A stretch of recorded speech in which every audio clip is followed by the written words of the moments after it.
हैदराबाद में अवामी इत्तेहाद वाधूवा तरफां रस्ता ऐं रोड दरवाज़ा हणी बंद करण ख़िलाफ़ एहतिजाजी मुज़ाहिरो कयो वियो।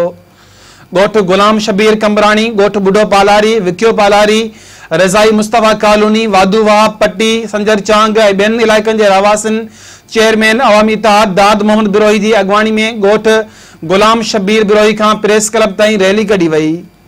रैली खे ख़िताब कंदे दाद मोहन बिरोही चयो त असांजे इलाइक़े जे मुख्य गुज़रंदड़ रस्तनि ते बाअसर माण्हुनि दरवाज़ा हणी इलाइक़े जे 3 लख आबादी जी रस्ता रोक कई आहे। हुन चयो त रस्ता बंदि हुअण सभु रवासी पीअण जे पाणी, स्कूल ऐं अस्पताल वञण लाइ परेशान आहिनि। असां इलाइक़े जा पुरअमन ऐं शरीफ़ शहरी आहियूं। रस्ता खोलराए परेशानी ख़तमु कई वञे।